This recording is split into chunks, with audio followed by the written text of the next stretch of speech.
Yes, good evening one and all. So today right now in this session we are going to discuss about the second type of chemical reaction. Already in the previous video class we have discussed about the chemical combination. So దీనికంటే ముందు ఒకసారి introduction చెప్పుకుంటే మనం there are basically 4 types of chemical reactions. ఒకసారి recollect చేస్తాను. అందులో ఫస్ట్ది chemical combination, second the chemical decomposition, and third the chemical displacement, and fourth the chemical double displacement. So already previous video class session lo we have completed about the topic of chemical combination. So right now in this session we are going to discuss about the chemical decomposition. So మీకు already మీకు intro చెప్పినప్పుడు అంటే introduction class చెప్పినప్పుడు differences చెప్పాను chemical కాంబినేషన్కి chemical డికంపోజిషన్కి. So ఈ సెషన్లో మనం డికంపోజిషన్ అంటే ఏంటో తెలుసుకుందాం. ఓకే, సో కెమికల్ డికంపోజిషన్ అంటే కాంబినేషన్ రియాక్షన్కి ఇది just opposite reaction. So this we can say that chemical decomposition is just opposite to chemical combination. ఎందుకంటే కెమికల్ కాంబినేషన్లో two or more substances they are going to react with each other and they are going to form a single product. But chemical decomposition lo em jarugutundi that single product is going to be broken down into two or more substance. అంటే అక్కడ రెండు మూడు కలిసి ఒక product కనుక form చేస్తే ఈ డికంపోజిషన్లో ఆ ప్రొడక్ట్ అనేది రెండు మూడు కింద విడిపోతుంది అనమాట. ఆ విడిపోవడాన్ని మనం కెమికల్ డికంపోజిషన్ అని చెప్తాం అనమాట. So that is the meaning of chemical decomposition. Chemical అని ఎందుకంటే it is a type of chemical reaction which cannot be visible out side, ఫిజికల్గా మనం చూడలేం కాబట్టి. So you can say that chemical decomposition is nothing but it is a type of chemical reaction. Just listen the definition. Chemical decomposition is nothing but it is a type of chemical reaction in which a single substance will be broken down into two or more substances. This is known as chemical decomposition. అయితే మీకు introduction చెప్పినప్పుడు ఈ decomposition అన్నది 3 స్టేట్స్లో జరుగుతుంది. అంటే chemical decomposition in terms of light, and chemical decomposition in terms of heat, and chemical decomposition in terms of electricity. అంటే ఒక సబ్స్టెన్స్ హీట్ పాస్ చేసినప్పుడు కొన్ని బ్రేక్ డౌన్ అవుతాయి, మరికొన్ని లైట్ పాస్ చేసినప్పుడు బ్రేక్ డౌన్ అవుతాయి, మరికొన్ని ఎలక్ట్రిసిటీ పాస్ చేసినప్పుడు బ్రేక్ డౌన్ అవుతాయి. సో అందుకే వాటిని ఈ కెమికల్ డికంపోజిషన్కి ఎక్స్క్లూజివ్గా 3 డిఫరెంట్ కేసెస్ ఉంటాయి. అంటే chemical decomposition in terms of light, chemical decomposition in terms of heat, and chemical decomposition in terms of electricity. అంటే ఈ మూడింటిని అప్లై చేస్తేనే ఆ సింగిల్ ప్రొడక్ట్ అనేది బ్రేక్ డౌన్ అవుతుంది, అంటే వీటిని అబ్జర్వ్ చేసుకుంటుంది అనమాట. కాబట్టి కెమికల్ కాంబినేషన్ అంటే ప్రీవియస్ రియాక్షన్ కెమికల్ కాంబినేషన్ అనేది ఎగ్జోథెర్మిక్ అయితే ఇది ఎక్కువగా ఎండోథెర్మిక్లోకి వస్తాయి. ఎండోథెర్మిక్ అని ఎందుకు చెప్తున్నాము? లైట్ కానీ హీట్ కానీ ఎలక్ట్రిసిటీని కానీ ఈ మూడిటి యొక్క సమక్షంలో జరుగుతాయి. అవి ఇండిపెండెంట్గా జరగట్లేదు కాబట్టి వాటిని అబ్జర్వ్ చేసుకుంటున్నాయి. వేటిని? లైట్, హీట్, ఎలక్ట్రిసిటీ ఈ మూడింటిని అబ్జర్వ్ చేసుకున్న తర్వాత మాత్రమే బ్రేక్ డౌన్ అవుతుంది. అంటే they are going to observe these 3 components light, heat and electricity. కాబట్టి majority of the cases chemical decomposition will falls under the category of decomposition, అంటే ఎండోథెర్మిక్లోకి వస్తాయి అనమాట. Chemical decomposition will comes under the category of endothermic. But whereas chemical combination will comes under the category of exothermic. ఎందుకంటే అక్కడ రెండు మూడు కలిసినప్పుడు heat ఎనర్జీని లిబరేట్ అయింది. కానీ ఇక్కడ ఒకే కాంపౌండ్ హీట్ని కానీ లైట్ని కానీ ఎలక్ట్రిసిటీని కానీ బేస్ చేసుకుని విడిపోతుంది. కాబట్టి ఇక్కడ అబ్జర్వ్ చేసుకుంటుంది, అక్కడ బయటకు వదులుతుంది. కాబట్టి కెమికల్ కాంబినేషన్లో ఎక్కువగా ఎగ్జోథెర్మిక్ అయ్యాయి, కెమికల్ డికంపోజిషన్లో ఎక్కువగా ఎండోథెర్మిక్ అయ్యే ఛాన్సెస్ ఉంటాయి అనమాట. సో ఇప్పుడు మీరు అబ్జర్వ్ చేస్తే లైట్ సమక్షంలో, హీట్ సమక్షంలో, ఎలక్ట్రిసిటీ సమక్షంలో మూడిటికి 3 ఎగ్జాంపుల్స్ అనమాట. సో మన టార్గెట్ ఏంటి? డికంపోజిషన్. డికంపోజిషన్ అంటే single substance 2 or more substance కింద స్ప్లిట్ అవ్వాలి. So first you're taking light. అంటే లైట్ సమక్షంలో మీరు అబ్జర్వ్ చేస్తే ఇక్కడ ఒక ఎగ్జాంపుల్ రాసింది 2AgBr. AgBr అంటే మనకు తెలియాలి. ఏజీ అంటే సిల్వర్, సిల్వర్ యొక్క సైంటిఫిక్ నేమ్ ఏజీ, అర్జెంటినం అంటాం. ఓకే, బిఆర్ అంటే bromide.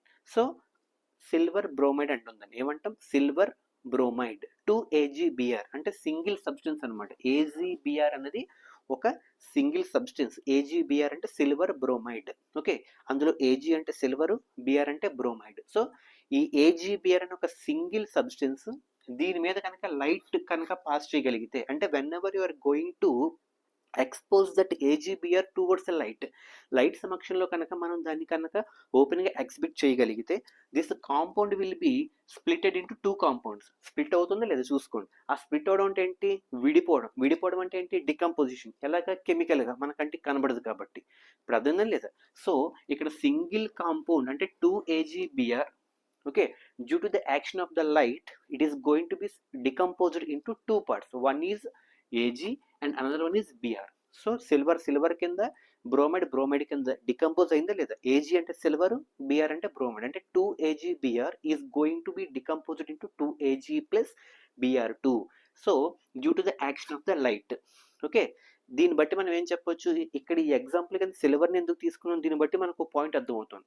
Silver is light sensitive metal చెప్పచ్చా లేదా? సిల్వర్ అన్నది లైట్ సెన్సిటివ్, అంటే యాక్చువల్గా చెప్పాలంటే సిల్వర్ అన్నది లైట్కి ఎక్స్పోజ్ కనుక అయితే దాని యొక్క కలర్ మారిపోయే ఛాన్సెస్ ఉన్నాయి అని అర్థం. ఇప్పుడు అర్థమవుతుంది లేదండి? సో సిల్వర్ అన్నది లైట్కి ఎప్పుడైతే ఎక్స్పోజ్ చేస్తామో definitely the nature of the silver is whenever it is exposed to the light it will try to change its color. అందుకే లైట్కి ఎగ్జిబిట్ చేసినప్పుడు సిల్వర్ మనం తీసుకున్నాను, because silver is sensitive to the light. So 2AgBr is going to be splitted into 2Ag plus Br2 in presence of light. And అలాగే second ఏంటి, heat. Light, heat, ఎలక్ట్రిసిటీలో second ఉంది heat. Heat అంటే ఇక్కడ మీరు observe చేయండి, CaCO3 very very important, calcium carbonate అంటాం. ఏమంటాం దాన్ని? Calcium carbonate. CaCO3 ఏమంటాం? Calcium carbonate. ఈ calcium carbonate due to action of heat కనుక మనం సప్లై చేయగలిగితే ఇట్ ఈస్ హైలీ ఎండోథర్మిక్. హీట్ని తీసుకుంటుంది, అది హీట్ని అబ్జర్వ్ చేసుకుని ఆ CaCO3 due to the action of the heat it is going to be splitted into CaO and CO2. అంటే CaO ఎక్కడో విన్నట్టుంది, కాల్షియం ఆక్సైడ్, దాన్ని మనం క్విక్ లైమ్ అంటాం చెప్తాం ప్రీవియస్ వీడియో క్లాస్లో, అవునా కదా? CaCO3 అన్నది due to the action of heat, అంటే ఒక హై అమౌంట్ ఆఫ్ హీట్ కనుక మనం సప్లై చేయగలిగితే ఆ ఇచ్చినటువంటి హీట్ని అది అబ్జర్వ్ చేసుకుని it is going to be splitted into CaO and CO2, అంటే కార్బన్ డైఆక్సైడ్ లిబరేట్ అవుతుంది అలాంగ్ విత్ క్విక్ లైమ్ అంటే CaO. Okay, due to the action of the heat, అంటే ఒకటి లైట్ ప్రకారంగా ఒకటి హీట్ ప్రకారంగా. లైట్ ప్రకారంగా అయితే సిల్వర్ తీసుకున్నాం, 2AgBr అంటే silver bromide. Due to the action of the light 2AgBr is going to be split into 2Ag plus Br2 due to the action of the light. From this point we can say that silver is light sensitive metal. And second one is about the chemical decomposition due to the action of the heat. By observing the heat, calcium carbonate CaCO3 is going to be splitted into CaO and CO2 due to the action of the heat ని base చేసుకుని అది జరుగుతుంది. And third one electricity, అంటే కరెంట్ని pass చేసినప్పుడు water, దీన్నే మనం electrolysis అని కూడా అంటాం. వెరీ వెరీ ఇంపార్టెంట్ టాపిక్, అది కూడా డిస్కస్ చేద్దాం, ఈ లెసన్లోనే వస్తుంది. ఎలక్ట్రిసిటీని పాస్ చేసినప్పుడు ఇక్కడ మీరు అబ్జర్వ్ చేస్తే వాటర్ 2H2O అని ఉంది. సో ఈ వాటర్ మాలిక్యూల్ కూడా హైడ్రోజన్ కింద ఆక్సిజన్ కింద స్ప్లిట్ అవుతుంది అనమాట. Okay, so 2H2 and O2. So ఈ మూడు మీరు అబ్జర్వ్ చేస్తే chemical decomposition through light, chemical decomposition through heat and chemical decomposition through electricity. Electricity ప్రకారంగా అయితే వాటర్, అండ్ అలాగే హీట్ ప్రకారంగా చూసుకుంటే కాల్షియం కార్బోనేట్, లైట్ ప్రకారంగా చూసుకుంటే silver bromide. So silver bromide అంటే 2AgBr is going to be split into 2Ag plus Br2, and due to the action of the heat CaCO3 is going to be split into CaO and CO2, and due to the action of the electricity the water is going to be split into 2H2 is going to be split into 2H2 plus O2. So from this we can say that whatever the case it may be, whether light or heat or electricity, we can say that decomposition nothing but splitting of a single substance into 2 or more substances. So అర్థమైందా లేదా? So దాన్ని మనం chemical decomposition అంటాం. ఒకటి మనం గుర్తుపెట్టుకోవాలి, exothermic అంటే heat బయటకు వస్తుంది, ఎండోథర్మిక్ అంటే హీట్ అబ్జర్వ్ చేసుకుంటుంది. ఓకే, సో ఇక్కడ ఫోటోసింథసిస్ ఒకటి, ఓకే, అలాగే N2 plus O2 2NO nitrogen oxygen formation ఒకటి, అండ్ ఇంకొకటి ఇక్కడ మీరు అబ్జర్వ్ చేస్తే 2H2O. ఈ మూడు కూడా మనకి ఎండోథర్మిక్లోకి వెళ్తాయి, అంటే హీట్ని అబ్జర్వ్ చేసుకుని. అలాగే CaCO3 కూడా, CaCO3 అంటే CaO ప్లస్ CO2, 2H2O అంటే 2H2 ప్లస్ O2, అండ్ అలాగే ఫోటోసింథసిస్. సో ఇవన్నీ కూడా మనకి ఎండోథర్మిక్లోకి వెళ్తాయి. ఎగ్జోథర్మిక్లోకి వచ్చేటప్పటికి respiration, burning of natural gas, neutralisation reaction, C+O2 CO2, ఇవన్నీ కూడా ఎగ్జోథర్మిక్లోకి వెళ్తాయి. So in the next session we shall discuss about the chemical displacement. Okay, so good evening, have a nice day.